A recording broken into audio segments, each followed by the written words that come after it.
বিশ্বে যা কিছু মহান সৃষ্টি চিরকল্যাণকর, অর্ধেক তার করিয়াছে নারী, অর্ধেক তার নর। নারী নিয়ে বিদ্রোহী কবি কাজী নজরুল ইসলামের এই দুটি লাইন আমাদের অন্তর্দৃষ্টি খুলে দেবার কথা, কিন্তু সেটা না হয়ে শিক্ষায় দীক্ষায় উন্নয়ন অগ্রগতিতে যেখানে সমান তালে এগোচ্ছে আমাদের নারীরা, সেখানে নারীদের ওপর হঠাৎ করে কেন বেড়ে গেল নির্যাতন নিপীড়নের মাত্রা? 15 বছরের ভয়াবহ স্বৈরশাসনের হাত থেকে দেশ যখন স্বাধীনতার স্বাদ লাভ করলো, ঠিক তখনই কেন শকুনের ভয়াল থাবায় আক্রান্ত হচ্ছে নারীরা?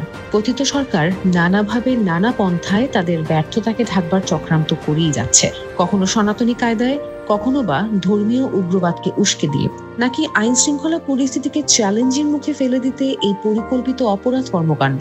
15 বছর ধরে যে মিথ্যাচার, যে অন্ধকারের মধ্যে ছিলাম, সেখান থেকে বেরিয়ে এসে দেশ যখন আলোর পথে হাঁটছে, ঠিক তখনই আমার মা, আমার বোন কিংবা সহপাঠী, সহকর্মী বা সহযোদ্ধার উপর আক্রমণ করে জাতিকে আটকে রাখার এই ভয়ানক চক্রান্তের পেছনে কারা? প্রফেসর ডক্টর ইউনূসের নেতৃত্বে দেশের তলিয়ে যাওয়া অর্থনীতি যখন পুনরুদ্ধারের আশা দেখছে, ঠিক তখনই অর্থনীতিতে সমান অবদান রাখা নারীদের উপর হঠাৎ করে আক্রমণ মূলত অর্থনীতির উত্থানকে ঠেকিয়ে রাখার চক্রান্ত নয় কি?